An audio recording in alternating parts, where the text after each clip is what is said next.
kuatkan hati. Negeri ini memanggilmu kawan. Belajar bergerak berbagi untuk negeri. Guru penggerak majukan pendidikan. Guru penggerak menghamba pada murid. Kreatif rancang pembelajaran. Hargai potensi, tingkatkan prestasi. Lahirkan profil pelajar Pancasila. Belajar bergerak berbagi untuk negeri.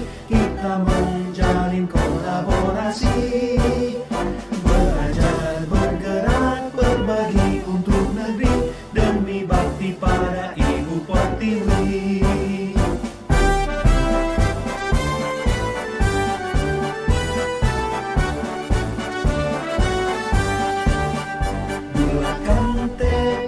Kuatkan hati, negeri ini memanggilmu kawan.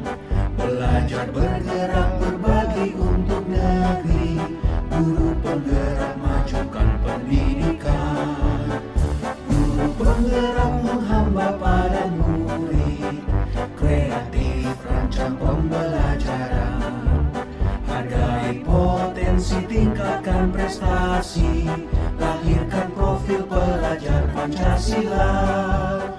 Belajar bergerak berbagi untuk negeri. Kita menjalin kolaborasi. Belajar. Bismillahirrahmanirrahim. Assalamualaikum warahmatullahi wabarakatuh. Alhamdulillahirabbil alamin, wassalatu wassalamu ala asyrofil anbiya'i wal mursalin sayyidina wa maulana Muhammadin wa ala alihi wa sahbihi ajmain, amma ba'du.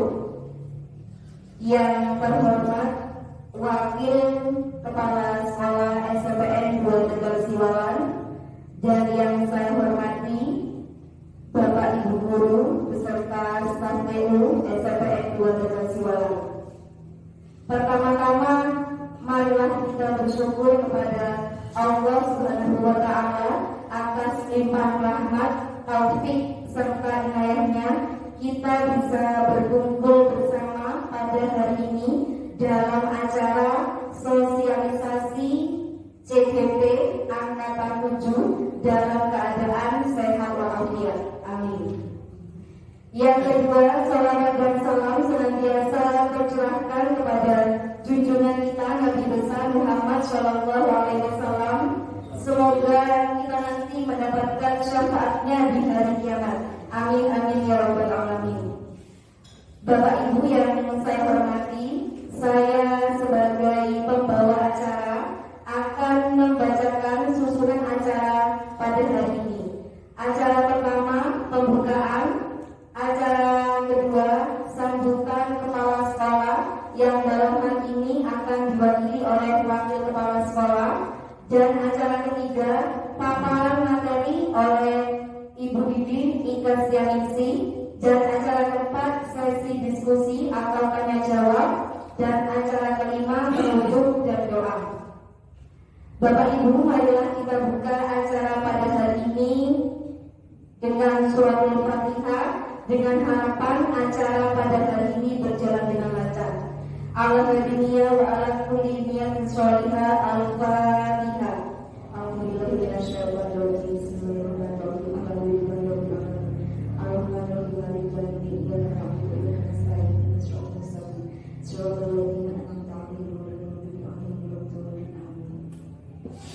Acara yang kedua, sambutan oleh Wakil Kepala SMPN 2 Tegal Siwalan kepada Ibu Lisa Zulfianti, disilakan.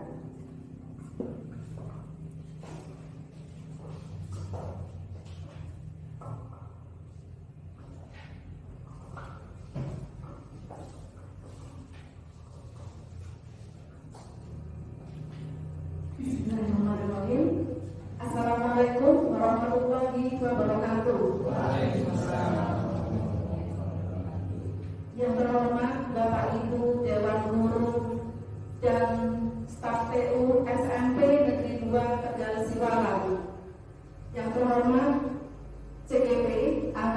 7 yaitu Ibu Didin Setianingsih. Dan alhamdulillah, puji syukur kehadirat Allah Subhanahu wa taala yang mana pada pagi hari ini atau siang ini kita bisa berkumpul di tempat yang barokah ini dalam rangka sosialisasi pengembasan modul 1.4 budaya positif yang bertempat di SMP Negeri 2 Siwalan.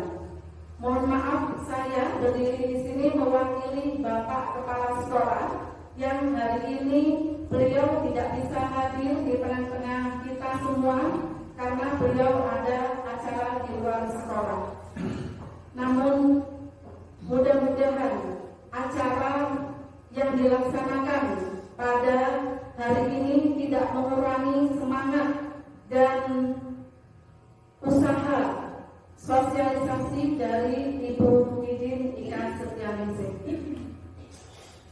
Ucapan terima kasih kami di sini sebagai wakil kepala sekolah dan juga rekan-rekan di sini semua atas Ibu Didin Ika Setianingsih di sini sebagai salah satu CGP angkatan 7 dari sekolah kita. Mudah-mudahan nanti semangat beliau juga menular kepada kita dan semuanya di sini kami berharap tidak hanya yang bergerak satu CGP aja, namun semuanya ikut berkolaborasi mendukung sebagai promotor. Ya, jadi Ibu Didin di sini sebagai CGP adalah sebagai agen transformasi, jadi sebagai promotor bagaimana nanti sekolah kita ke depan. Itu harapan kami. Karena di sini Bu Didin sebagai salah satu yaitu pemimpin pembelajaran yang nantinya akan membawa kemana sekolah ini akan dijalankan dan tentunya membutuhkan kolaborasi dan dukungan penuh dari teman-teman sekalian. Marilah kita ikuti dengan seksama apa yang akan disampaikan oleh beliau dan nanti juga kita bersama-sama mengaplikasikan atau mempraktekkan jadi budaya positif yang akan disampaikan oleh Ibu Didin di sini. Mungkin tidak banyak yang saya sampaikan, itu saja. Terima kasih atas semangatnya Bu Didin, mari kita dukung dan selamat mengikuti paparan atau sosialisasi pengembasan budaya positif ini. Terima kasih. Wabillahi taufiq wal hidayah. Wassalamualaikum warahmatullahi wabarakatuh.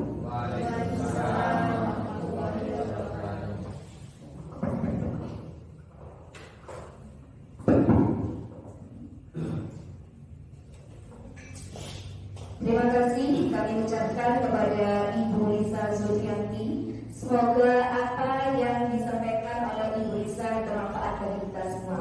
Amin amin ya rabbal alamin. Untuk acara selanjutnya yaitu acara inti paparan materi oleh Ibu Didin Ika Setianingsih. Kepada Ibu Didin disilakan.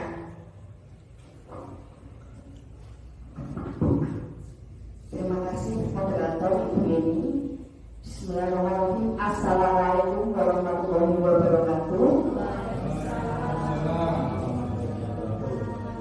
Kepada yang terhormat Bapak Kepala Sekolah SMP Negeri 2 Siwalan yang dalam hal ini diwakili oleh Ibu Wakil Kepala Sekolah Ibu Zulfa Ibu Lisa Zulfianti SEMPD. Kemudian yang kami hormati pula teman-teman sejawat, rekan-rekan guru SMP Negeri 2 Siwalan.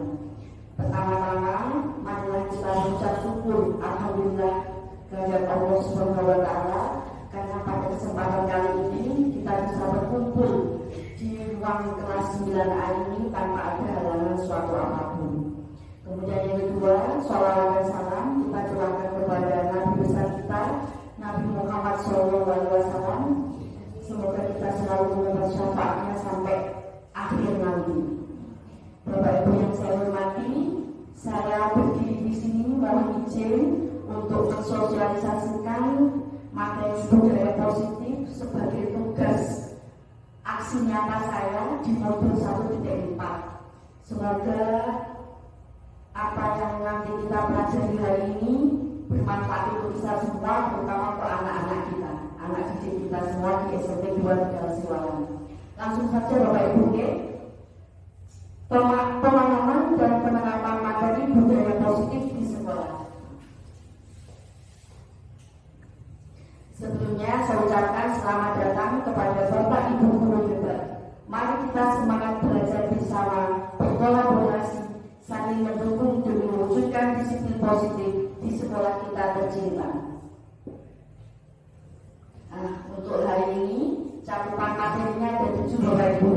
Yang pertama tentang disiplin positif, kemudian yang kedua ada teori kontrol, yang ketiga posisi kontrol guru, kemudian yang keempat teori motivasi, yang kelima hukuman, penghargaan, konsekuensi, dan restitusi, kemudian yang keenam ada segitiga restitusi, kemudian yang ketujuh ada keyakinan kelas.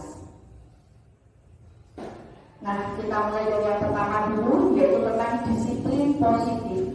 Disiplin positif di sini merupakan suatu cara penerapan disiplin tanpa kekerasan dan ancaman. Kemudian melibatkan komunikasi tentang perilaku yang efektif antara guru dan murid.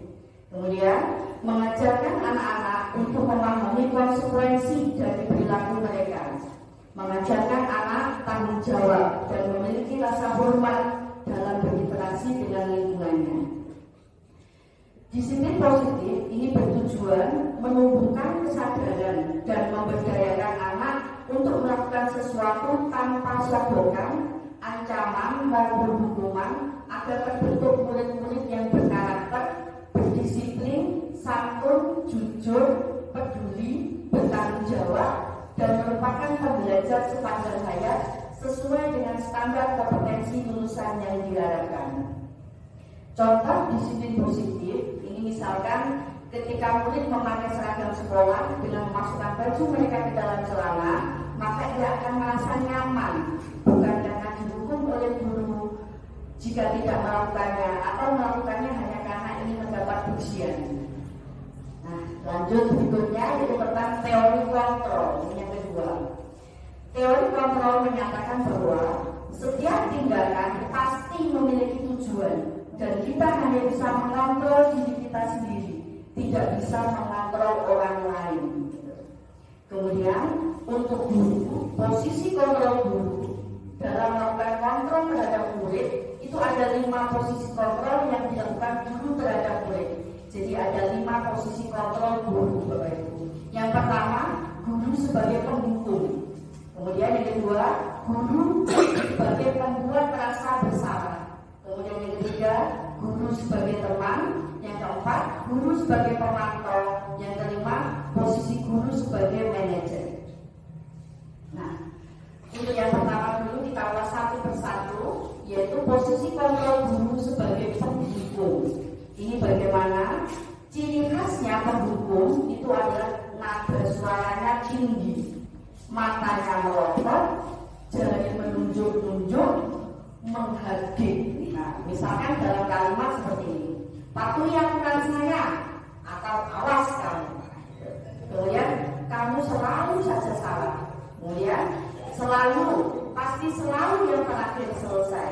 Kemudian terlambat lagi, pasti terlambat lagi.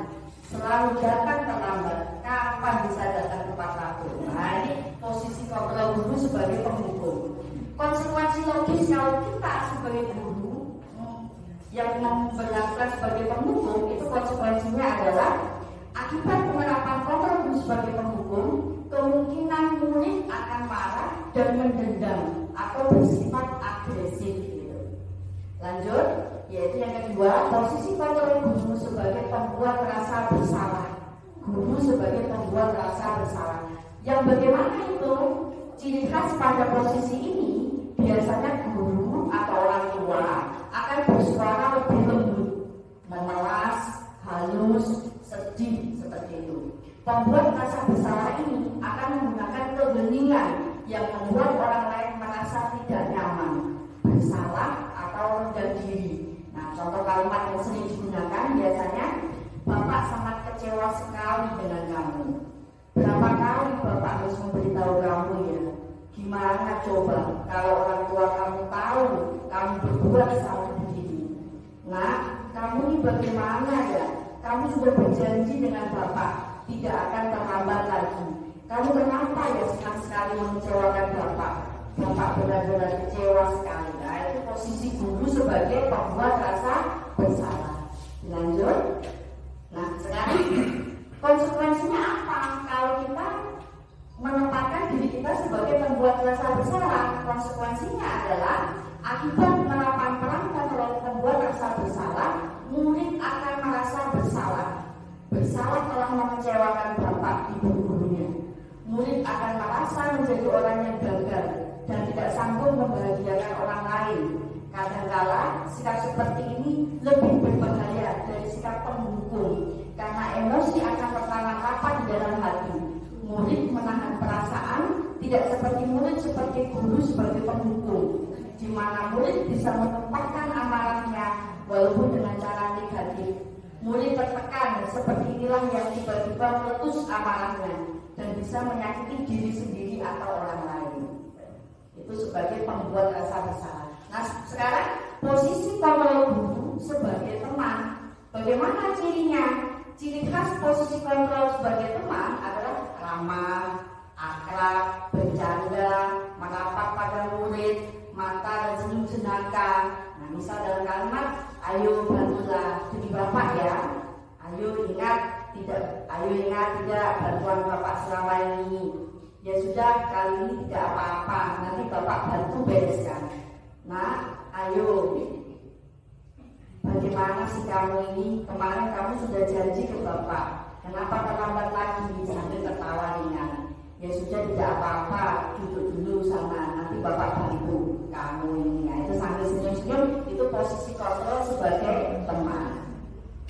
Nah, konsekuensinya apa kalau kita menempatkan diri kita sebagai teman pada siswa? Konsekuensi logisnya adalah murid akan merasa senang dan akrab dengan guru. Ini termasuk dampak yang positif.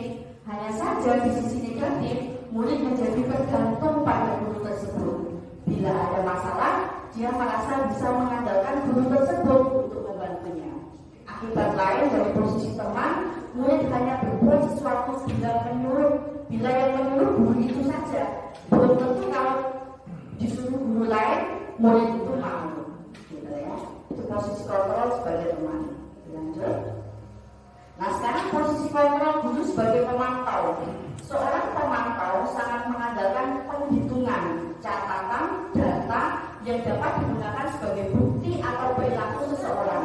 Bisa menggunakan stiker catatan, daftar cek yang menunjukkan tanggung jawab guru dalam mengontrol murid.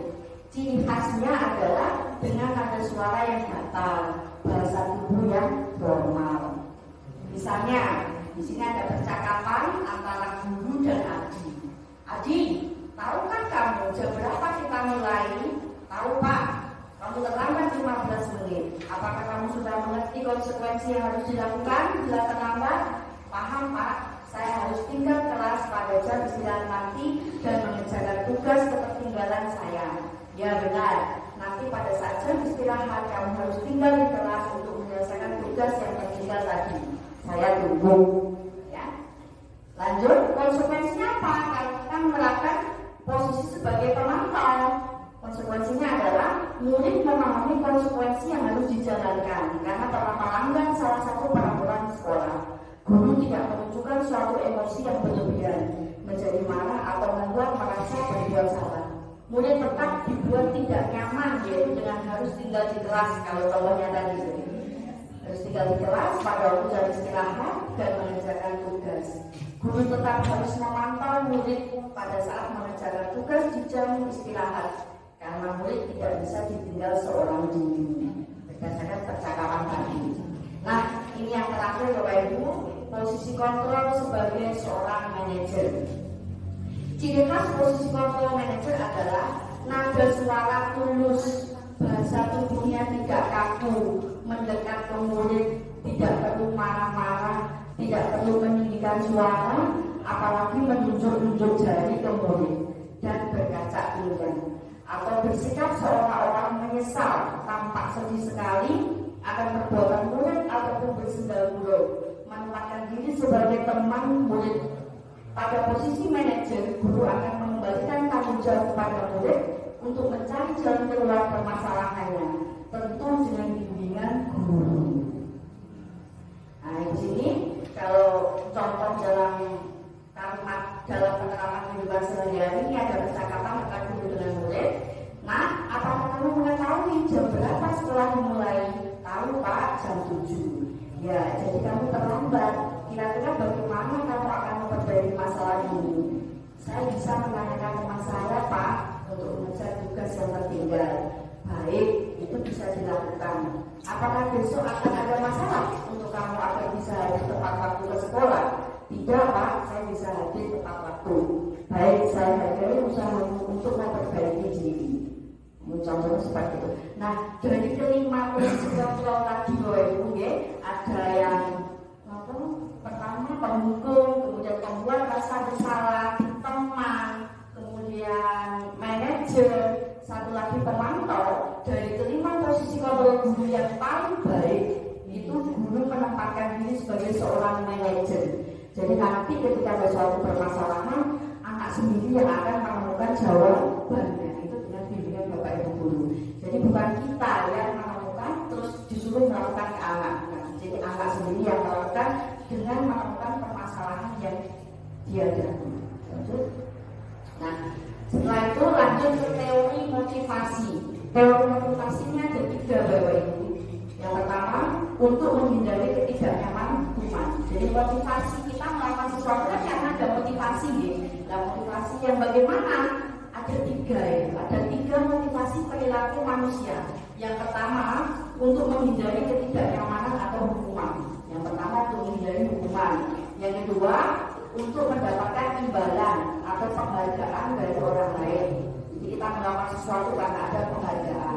Kemudian yang ketiga, untuk menjadi orang yang mereka inginkan dan menghargai diri sendiri dengan nilai-nilai yang mereka percaya.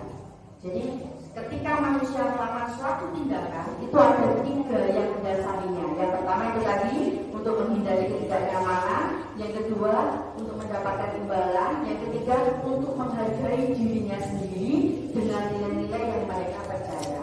Lalu apa itu yang pertama untuk menghindari ketidaknyamanan hukuman itu? Jadi orang melakukan sesuatu itu untuk menghindari hukuman. Ini yang bagaimana? Ini adalah tingkat yang terendah untuk motivasi perilaku manusia. Jadi orang melakukan tindakan yang paling rendah itu menghindari hukuman. Kemudian yang kedua, motivasi ini bersifat eksternal, ya, bersifat karena pengaruh dari luar, yaitu menghindari hukuman tadi itu. Kemudian yang kedua, untuk mendapatkan imbalan atau penghargaan. Ini yang bagaimana? Ini satu tingkat di atas yang pertama tadi. Orang melakukan tindakan ini untuk mendapatkan hadiah, pengakuan, imbalan, penghargaan, dan pujian dari orang lain. Nah, motivasi ini bersifat eksternal juga karena kita melakukan perbuatan atau tindakan karena mendapatkan imbalan. Kemudian yang ketiga, kita melakukan suatu tindakan karena menghargai diri sendiri dengan nilai-nilai yang kita percaya. Jadi ini yang bagaimana? Jadi kita melakukannya karena kita ingin menjadi orang yang melakukan nilai-nilai yang kita yakini dan hargai. Ini adalah motivasi yang membuat seseorang memiliki disiplin positif karena motivasi perilakunya bersifat internal. Jadi di antara ketiga motivasi ini Bapak Ibu, 3 motivasi perilaku manusia yang harus kita lakukan ketika kita mau melakukan sesuatu, kita yang ketiga ini untuk menjadi orang yang mereka inginkan dengan cara menghargai diri sendiri. Jadi bukan karena hukuman, bukan karena penghargaan. Kita melakukan karena menghargai diri kita sendiri. Lanjut. Nah, ini ada beda antara hukuman, penghargaan, konsekuensi maupun restitusi. Nah, hukum kita bicara tentang hukuman dan penghargaan dulu. Ternyata hukuman dan penghargaan ini merupakan identitas yang gagal. Gagal, iya, kenapa? Karena kalau hukuman hukuman itu pasti menyakitkan. Kedua, hukuman itu tidak nyaman. Kemudian yang ketiga, hukuman itu membuat murid takut. Hukuman itu bersifat memaksa. Hukuman itu membuat murid menyembunyikan kesalahannya. Hukuman itu membuat murid menjadi rendah diri. Ini kalau hukuman.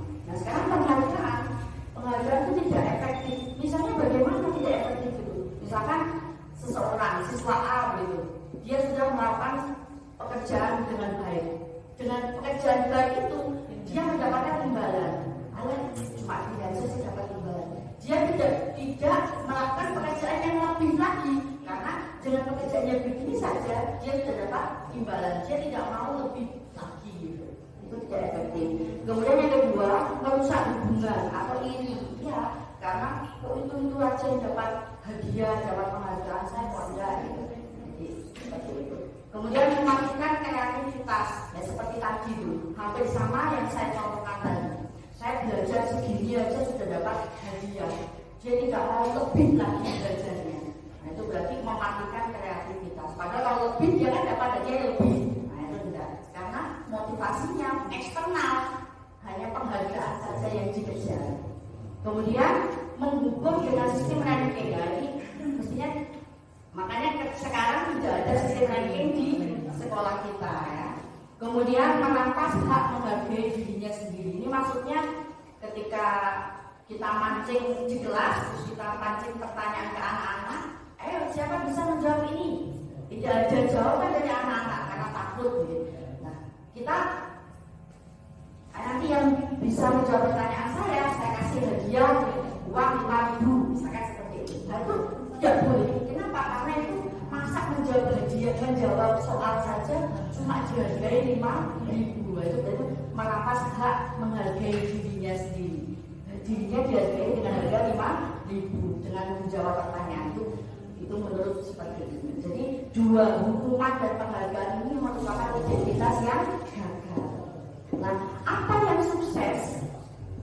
Yang sukses adalah tentang konsekuensi dan restitusi. Konsekuensi itu peluangkan jangkanya pendek, perlu monitoring berkelanjutan. Konsekuensi itu kalau saya melakukan ini nanti akibatnya ini. Nah, itu konsekuensi akibat dari perbuatan. Ada stimulus, ada respon. Murid menghormati peraturan, kehilangan waktu untuk merenungi kesalahan. Tidak ada waktu, karena setiap dia melakukan kesalahan dia tahu konsekuensinya. Oh, saya mengeluarkan baju saya, berarti saya. Nah, itu tidak ada waktu untuk merenungi kesalahan. Nah, ini ilmu baru Bapak Ibu itu tentang restitusi. Saya mendengar restitusi ini ketika saya belajar di CGP di modul 1.4 itu. Restitusi itu murid ini hanya sedikit yang saya cantumkan, lebih jelasnya pada slide berikutnya.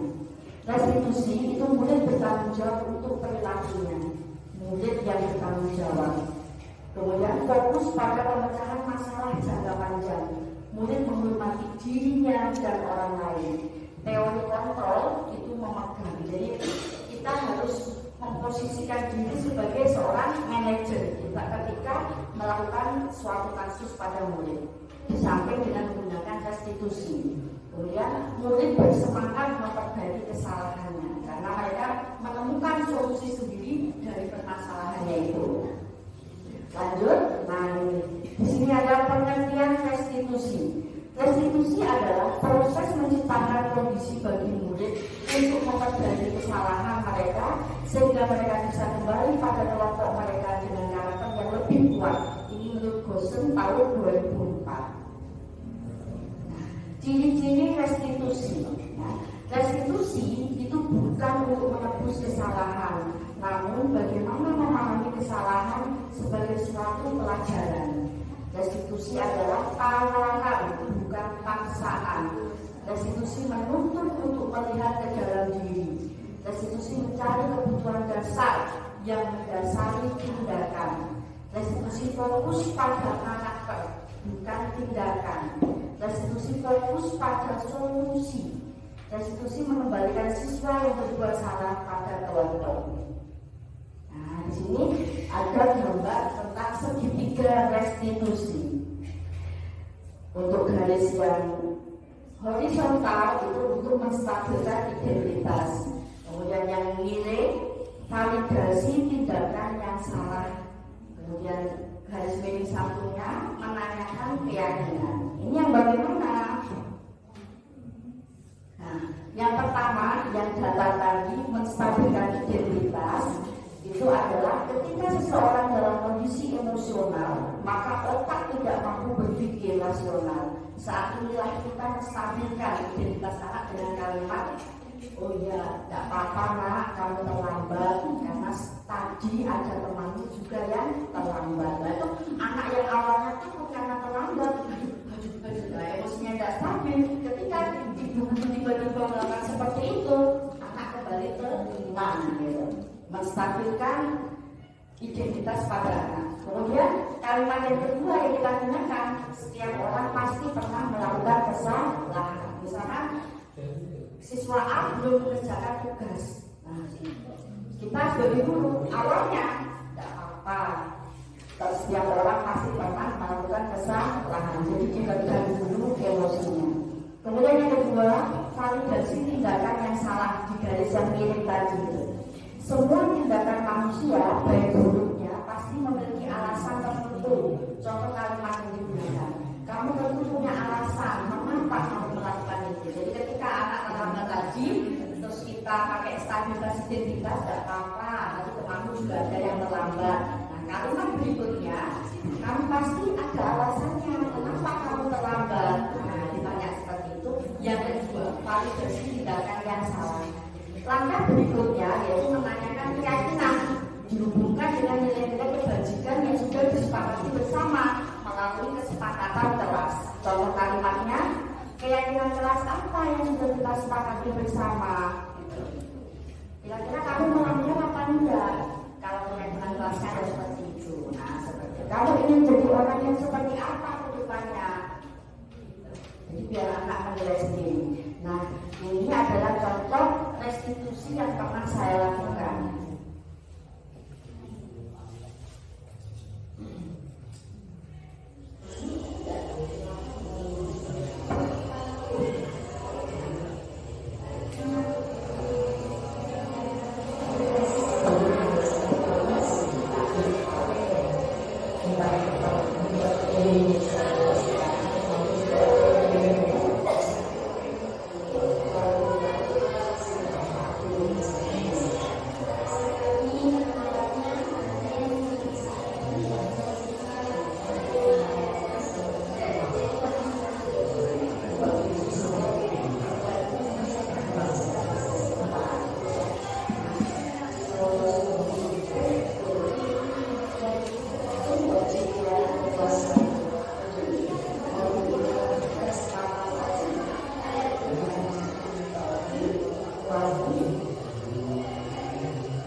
Berikutnya ada lagi contoh restitusi yang kedua.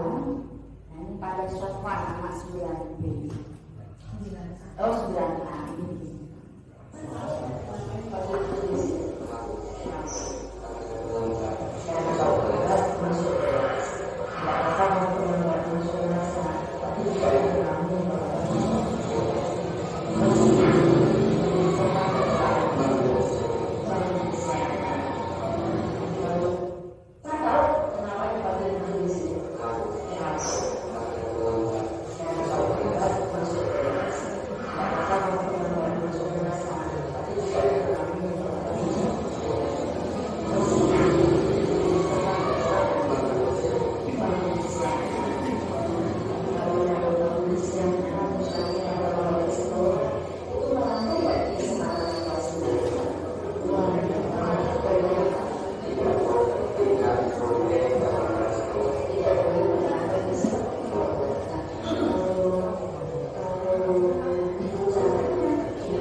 kita lakukan, yang pertama kita menanyakan dulu apa alasannya, alasan anak melakukan pelajaran itu apa. Kemudian yang kedua, dihubungkan dengan kesepakatan kelas. Kalau sudah dihubungkan dengan kesepakatan kelas, bagaimana caranya kamu mengatasi agar itu tidak berulang lagi. Jadi semua solusi berasal dari anak, itu restitusi. Nah, kita lanjutkan kepada poin yang terakhir, yaitu tentang kesepakatan kelas, ya, atau keyakinan kelas. Keyakinan kelas itu adalah kesepakatan kelas yang dibuat berdasarkan nilai-nilai kebajikan universal. Jadi anak-anak menginginkan kelas yang bagaimana di kelasnya itu. Misalkan saya ingin barang-barang saya aman berusaha, berarti nanti di keyakinan kelasnya ditulis ketika pinjam barang harus dikembalikan ke pemiliknya gitu. Ada lagi anak yang merasa saya pernah dibully, saya tidak mau dibully lagi di kelas ini, berarti nanti ditulis hidup rukun, ya seperti itu. Jadi semua itu berasal dari anak dan untuk anak. Jadi insya Allah tidak berasal dari guru, tidak dipaksa oleh guru, sehingga nanti akan dilaksanakan sendiri oleh anak-anak dan mereka akan mendapatkan kelas yang mereka inginkan. Nah ini itu tadi foto-fotonya sama di kelas 9C. Nah ini videonya.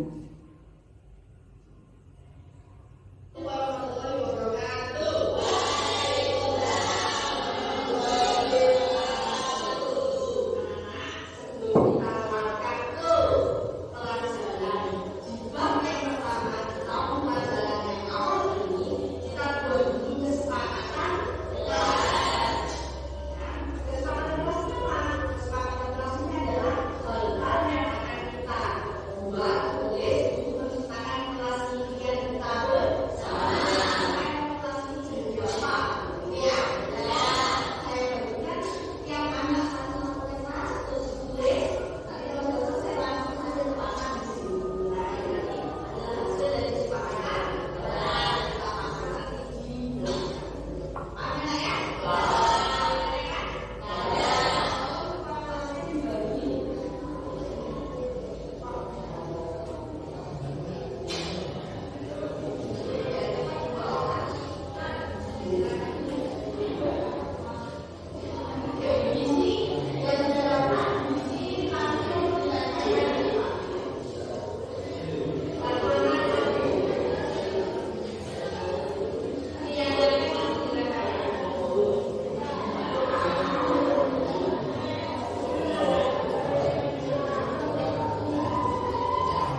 sudah selesai Bapak Ibu untuk materi tentang budaya positif sebagai tugas aksi nyata saya di modul 1.4 ini.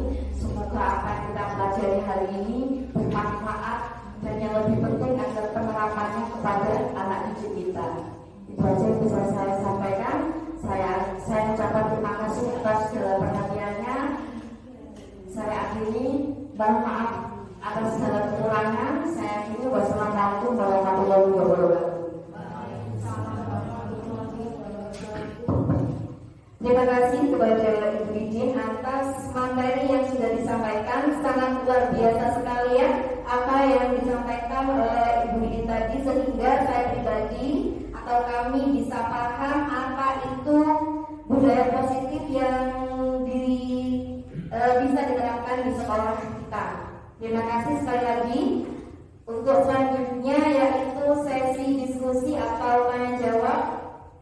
Mungkin dari Bapak Ibu sekalian bisa bertanya terkait materi yang sudah disampaikan oleh Bu Idin terkait budaya positif yang sudah dijelaskan tadi.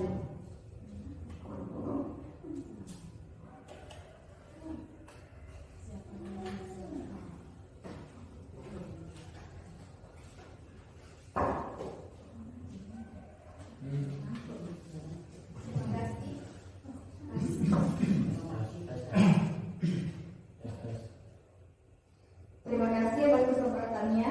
Saya Siti Roka. Saya mengaku model PPKM di sini. Dari paparan Bu Didi tadi, saya sangat antusias dan merasa banyak mendapatkan hal-hal positif di situ. Cuman ada beberapa hal yang saya ingin pertegas ke Bu Didi. Salah satunya itu. Contoh budaya positif apa saja yang harus kita kembangkan di sekolah kita ini Bu, biar nantinya beberapa budaya positif itu bisa kita kembangkan di sini, jadi kita itu punya pilihan nantinya. Bagaimana? Terima kasih.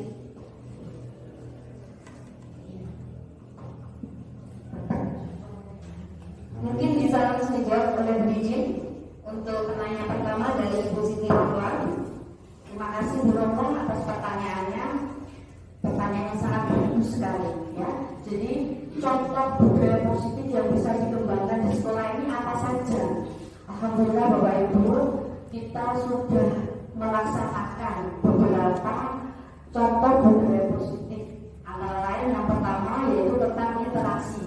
Literasi setiap di awal pembelajaran selama 15 menit yang terdiri dari membaca, kemudian menyusun, itu juga contoh dari budaya positif dan sudah kita laksanakan, gitu ya. Kemudian yang kedua, ekstrakurikuler itu juga merupakan budaya positif karena merupakan menampung minat bakat dari anak, gitu. Kemudian yang ketiga adalah sapa pagi. Sapa pagi di pagi hari ada beberapa kumpul di depan, kemudian menyambut siswa, bersalaman, bercium tangan, itu juga budaya positif.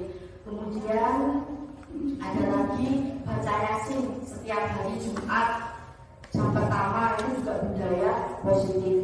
Termasuk kesepakatan kelas yang kita buat di awal tahun pembelajaran, itu juga budaya positif. Nah, itu antara lain budaya positif. Dan penegakan dan tata tertib itu juga budaya positif. Nah, ini yang harus kita bekerja lagi bersama-sama Bapak Ibu, berkolaborasi agar penegakan tata tertib ini selalu bisa dilaksanakan oleh murid-murid tanpa ada pelanggaran. Itu harapan kita bersama, sehingga akan terwujud yang namanya profil pelajar Pancasila. Saya kira seperti itu Bu Roman. Mungkin ada yang lain. Pak Roman mungkin. Monggo Pak Roman.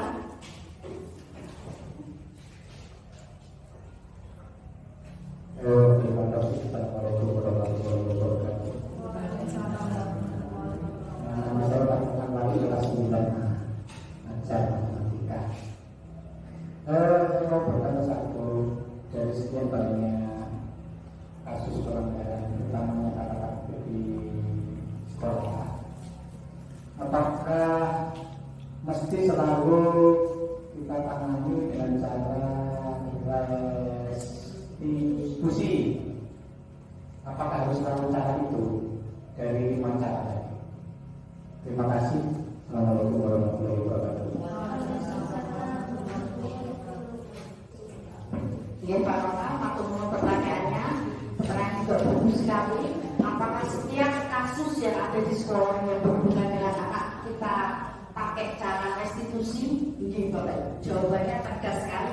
Iya. Semua kasus yang ada di anak kita tangani dengan restitusi. Oke. Yang pertama dengan validitas identitas tadi ada segitiga.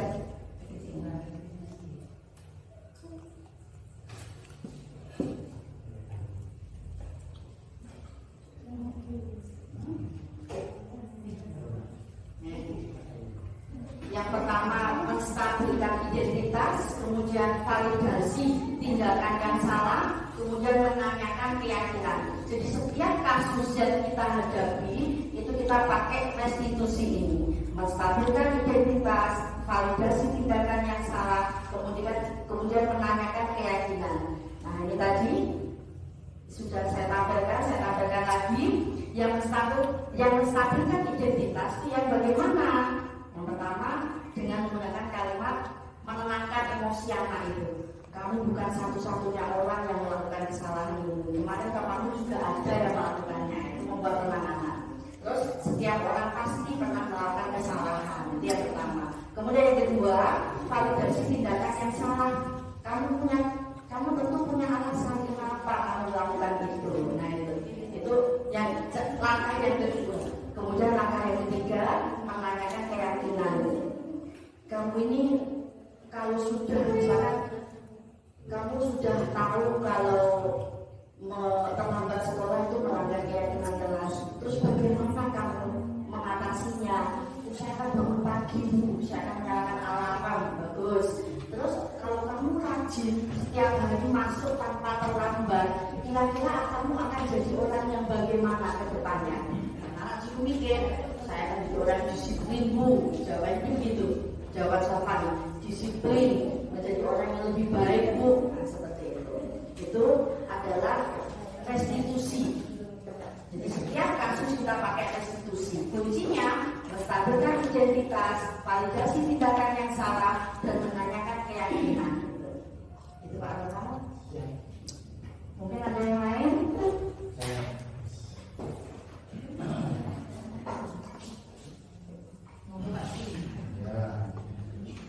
Assalamualaikum warahmatullahi wabarakatuh.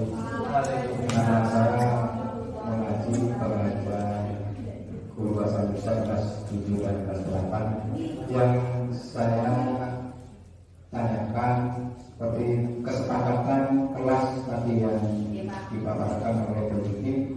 Nah, dari setiap anak tempelan kesepakatan itu lalu kesimpulannya bagaimana? Karena masing-masing anak berbeda keinginan yang ditulis oleh anak. Nah, ketika sudah ditempel, apa hanya sekedar ditayangkan begitu saja, apa nanti akan dicatat sebagai satu tata tertib atau berupa kesepakatan itu tadi akan menjadi sebuah hukum di kelas itu sendiri atau bagaimana? Atau kita masih dari beberapa keinginan siswa itu kita disaring lagi atau bagaimana? Terima kasih.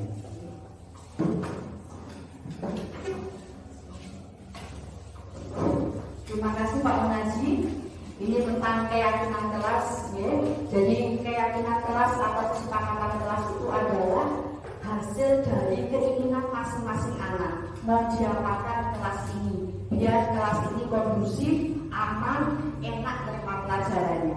Nah, misalkan ada satu anak ketika pembelajaran itu pensil, pulpennya selalu hilang.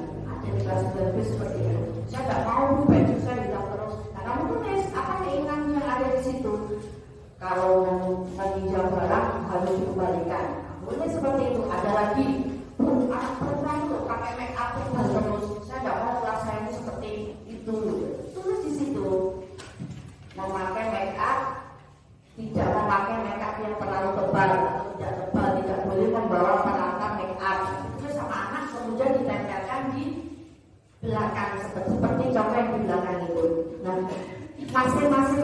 berbeda-beda Pak Ji, sesuai dengan keinginan anak itu. Itu nanti menjadi kesepakatan kelas bersama atau peraturan di kelas itu Pak Ji.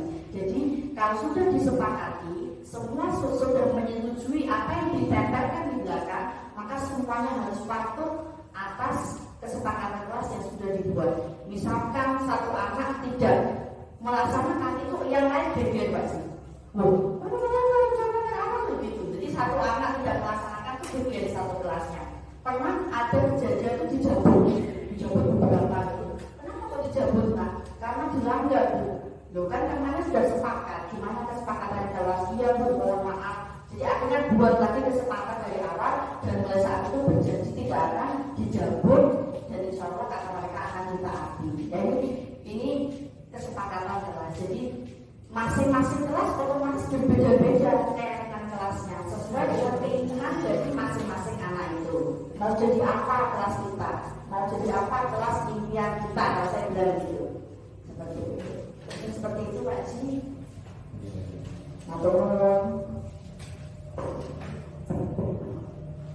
Saya beri kesempatan satu penanya lagi. Silahkan Bapak Ibu.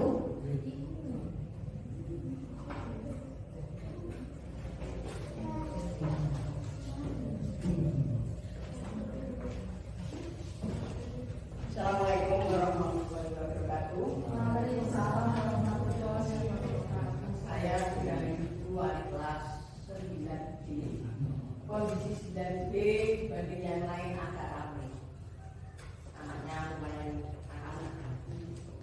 Bagaimana untuk mewujudkan kondisi kelas, kondisinya aman, kondusif dan terkendali. Ampun, terima kasih.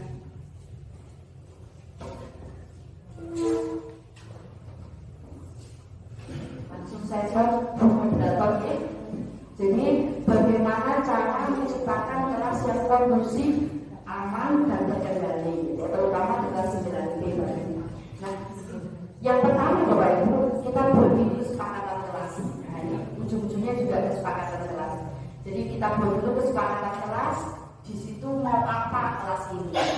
Kemudian yang kedua, kita ketika kita mengajar, perhatikan masing-masing anak. Bukan saya menghubungi, bukan kali ini kita belajar bersama Bapak Ibu. Jadi perhatikan masing-masing anak. Dalam artian ketika ada anak tidak fokus, kita lebih. Kamu kenapa anak kau tidak fokus? Saya ngantuk. Nah, kita harus kita cari solusinya Bapak Ibu. Oh, kalau ngantuk segera keluar cuci muka, padam. Ketika ngantuk cuci muka, keluar sana. Nah, itu yang kedua. Jadi yang pertama buat kesepakatan kelas, yang kedua perhatikan siswa, fokus di kelas. Kemudian yang ketiga, kita memberikan ice breaking. Nah, kalau karena Bapak fasilitator saya, kita berikan ice breaking itu di awal pembelajaran dan di tengah-tengah pembelajaran. Tujuannya ketika di awal pembelajaran itu membangkitkan semangat. Kemudian di tengah-tengah pembelajaran tujuannya untuk kelihatan sudah loyo, tidak fokus lagi, dibangkitkan lagi dengan ice breaking. Kemudian yang keempat, kita bisa dengan ice breaking, kita agak humoris, menjadi guru yang humoris biar anak-anak tidak tegang ketika belajar di dalam kelas. Mungkin itu saja Bapak Ibu yang bisa saya sampaikan. Mungkin ada lagi Bapak Ibu yang ditanyakan? Ada satu bentar. Oke. Tadi yang disampaikan Bu Titi membuat kesepakatan kelas. Nah, kalau masing-masing guru masuk ke kenapa kesepakatan kelas itu hanya dibuat oleh wali kelasnya, apa masing-masing guru mau masuk kelas. Jika masing-masing guru nanti Banyak sekali beragam kesepakatan betul. Apa hanya cukup wali kelasnya yang membuat kesepakatan, apa semua guru maupun. Kemudian konsekuensinya bagi pelanggar kesepakatan itu apa? Terima kasih. Oke Pak Ji, nah, untuk kesepakatan kelas ini dibuat itu guru mapel koordinasi dengan masing-masing wali kelasnya. Karena kita di SMP ini kan banyak mapelnya, maka guru mapel masing-masing guru mapel koordinasi dengan wali kelasnya. Bu, kira-kira ini ya apa ya? Misalkan tadi anak-anak sudah membuat kayak gini gimana ya, nanti saya kontrol Bu. Jadi ada koordinasi dengan wali kelas gitu. Nah kemarin saya sudah buat, nah kebetulan itu cocok dengan Bu Lisa. Iya Bu, saya setuju, ada yang kurang maka saya tambahin. Nah, itu bagus Pak, seperti itu. Jadi tidak setiap guru akan melakukan yang sama. Ketika sudah ada kesepakatan kelas dan itu kurang bisa ditambahi, kalau sudah ada yang cocok monggo dilanjutkan. Yang penting koordinasi dengan wali kelasnya gitu. Nah kemudian kalau terjadi pelanggaran Bu tentang kesepakatan kelas itu, apa yang akan dilakukan? Kemarin saya sudah melakukan itu ke anak-anak dan mereka sudah konsekuensi. Kalau kamu melakukan ini, konsekuensinya mana? Anak sendiri yang menentukan konsekuensinya. Ini bu, begitu. Seperti itu Pak Ji. Jadi anak yang menentukan, anak masalah ada di anak sendiri yang mencari solusinya. Itu Pak Ji. Baik, terima kasih Bu Didi atas jawabannya. Jawabannya sangat mudah dipahami sekali, dan terima kasih kepada para penanya. Sebenarnya ini mau bertanya semua Bu Didi, tapi waktunya mungkin sudah sangat mepet sekali sehingga kita akhiri acara pada hari ini. Dan untuk mengakhiri acara pada hari ini, kita tutup bersama dengan doa yang akan dipimpin oleh Ustadz kita, yaitu Ustadz Kamil. Sebelumnya saya sebagai pembawa acara atau sebagai moderator mengucapkan mohon maaf yang sebesar-besarnya apabila ada salah kata dan perbuatan. Saya mohon maaf yang sebesar-besarnya, dan saya sampaikan semoga acara pada hari ini memberikan banyak manfaat kepada kita semua. Amin amin ya rabbal alamin. Akhirul kalam, assalamualaikum warahmatullahi wabarakatuh. Waalaikumsalam. Pada Bapak saya berkata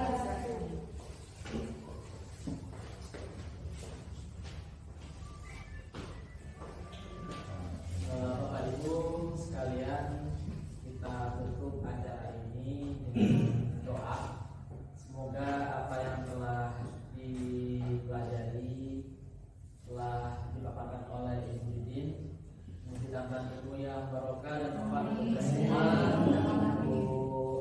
khususnya untuk anak-anak didik kita semua, agar nanti tidak anak yang bermoral dan bermartabat.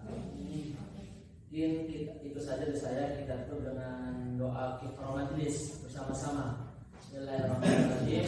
Subhanakallahumma wa bihamdika asyhadu an la ilaha illa anta astaghfiruka wa atubu ilaik. Assalamualaikum warahmatullahi wabarakatuh. Silahkan Bapak Ibu kembali ke kelas atau ke kantor.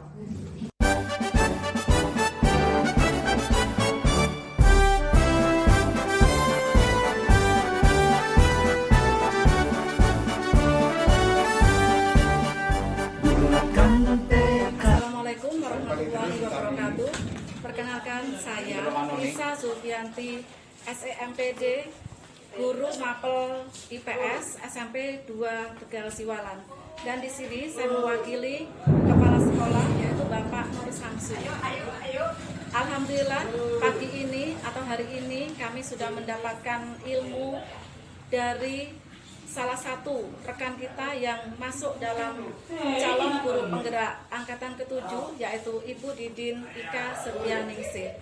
Alhamdulillah atas paparan tadi kami sebagai wakil kepala sekolah banyak-banyak berterima kasih dan sangat bangga memiliki calon guru penggerak di sini yang nantinya bisa berkolaborasi dengan teman-teman atau rekan kerja di SMP Negeri 2 Tegal Siwalan ini demi meningkatnya kualitas pembelajaran sekolah kami.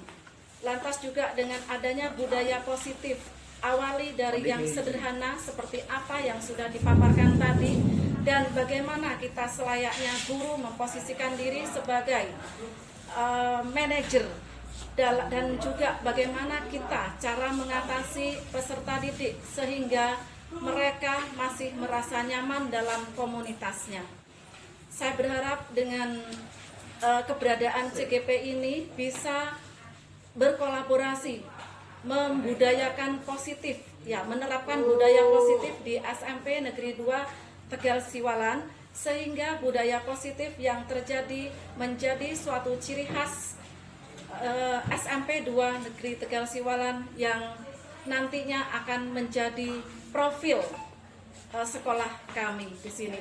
Yang ujung-ujungnya nanti bagaimana siswa menjadi siswa yang berprofil Pancasila. Terima kasih sekali lagi atas paparan yang diberikan oleh Bu Didin, dan untuk rekan-rekan semuanya, saya bisa memberikan motivasi atau semangat berkolaborasi bersama. Cukup sekian, terima kasih. Salam guru penggerak dan assalamualaikum warahmatullahi wabarakatuh.